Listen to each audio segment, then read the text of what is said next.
తిరుమల లడ్డూ కల్తీ వ్యవహారం దేశవ్యాప్తంగా కలకలం రేపుతుంది. కల్తీ జరగలేదని వైసీపీ అంటుంటే కెమికల్స్ కలిపారని కూటమి నేతలు చెబుతున్నారు.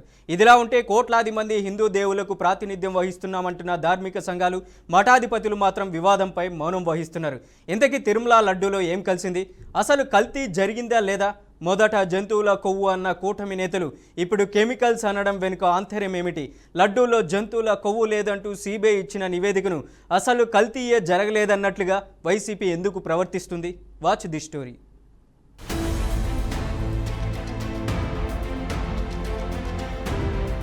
కల్తీ నెయ్యి కథ ఎన్నాళ్ళు సాగతీస్తారు? జంతువుల కొవ్వు ఉన్నా లేకపోయినా అది నెయ్యే కాదని నివేదికలు వచ్చాక కూడా ఇది రాజకీయంగా మారిపోతుంటే కూడా హిందూ మతోద్ధారక సిద్ధాంతకర్తలు ఎక్కడా? సినిమాలో ఒక్క పదమైన అభ్యంతరమని అనిపించినప్పుడు మనోభావాలు దెబ్బతిన్నాయని యాగి చేసిన హిందూ మత మేధావులు ఎక్కడా? ఇప్పుడు ఆవును టచ్ చేస్తే మారణ హోమాలకు తలపడ్డ ఉన్మాద సంఘాలు ఇప్పుడెక్కడా? హిందూ మతాన్ని అడ్డం పెట్టుకుని రెచ్చగొట్టిన రాజకీయ నేతలు ఎక్కడ? ఈ దేశం కేవలం హిందువులదేనన్న ఈ హిందూ ధర్మ పరిరక్షక కుహరావాదులెక్కడా?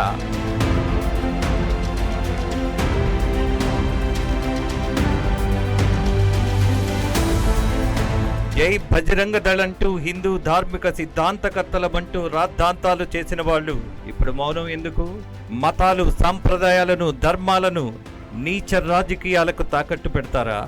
మంచినీరు కలుషితమైతేనే ఉద్యమాలు జరిగాయి, అధికార మార్పిడులు జరిగాయి. మరి ప్రపంచంలో కోట్లాది మంది భక్తులకు ప్రసాదం పేరుతో అశుద్ధాన్ని పంచి పెడితే మీన మేషాలు లెక్క పెడతారా? సాక్షాత్తు వెంకటేశ్వర స్వామి ప్రసాదమే జంతు కొవ్వు కలిసిందన్న నివేదికలు వస్తే కదలికలు లేని ఈ హిందూ సాంప్రదాయవాదులను ఏమనాలి? లడ్డు కల్తీని రాజకీయ కోణంలో చూడగలమా? విదేశాల నుంచి దిగుమతి చేసుకున్న రసాయనాలు, ఆ రసాయనాలతో తయారు చేసిన వాటిని నెయ్యిగా మార్చారన్న నివేదికలు, సైంటిఫిక్ రిపోర్ట్స్ కూడా ఉన్నాయి.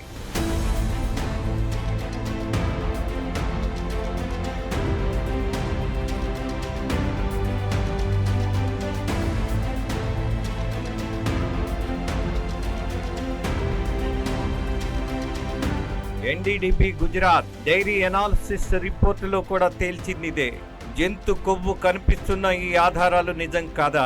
ఇంతెందుకు, లడ్డు తయారీలో నెయ్యి కాకుండా చుక్క నూనె కలిపినా అది క్షమించరాని నేరమే కాదనగలరా?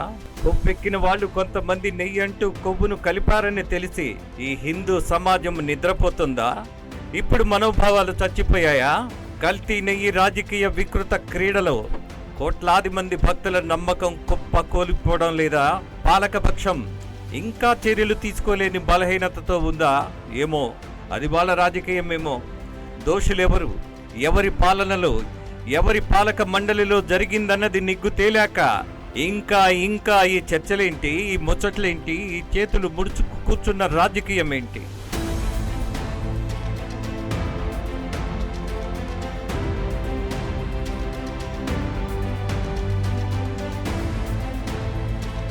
కల్తీ నెయ్యి అంటున్న దాంట్లో మోనోగ్లిజరైడ్ అనే రసాయనం కలిపామని దోషులే ఒప్పుకున్నారు. అది నెయ్యే కాదని ఒప్పుకున్న దోషులే బోరున ఏడుస్తున్నారు. అంతేకాదు, చలనం లేని ఈ హిందూ మఠాధిపతులు, పీఠాధిపతులు రాజకీయ లబ్ధితో యాగాలు, యోగాలకే పరిమితమయ్యారా? ఖరీదైన ప్రజల భూములను కొట్టేయడమే ఈ మౌనానికి కారణమా? రాజశ్యామల యోగ స్పెషలిస్టులు ఎక్కడా? సాక్షాత్తు జై శ్రీమన్నారాయణ అంటూ దేవుడికి ప్రతిరూపమే అని మాట్లాడే స్వాములు ఇప్పుడెక్కడా? ఉత్తరాంధ్ర దేవాలయంలో రాముడి శిలా విగ్రహం తల నరికితే దిక్కులేదు. రథాలను కూల్చి కాల్చి బొగ్గు చేసినా సిగ్గే లేదు.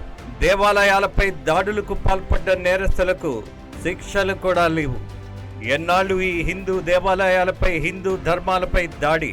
అడిగేవాడే కరువయ్యాడా? హిందూ ధర్మం పేరుతో అధర్మాన్ని ఆచరిస్తున్న స్వాములను కూడా ఇప్పుడు ఇక్కడ నిలబెట్టాలి. హిందూ ధర్మం పేరుతో దోచిన ప్రభుత్వ భూములను ప్రజలకు అప్పగించాలి. వదిలే ప్రసక్తే లేదు. ఈ మార్పే రావాలని ప్రజలు ఆశించడంలో తప్పే లేదు.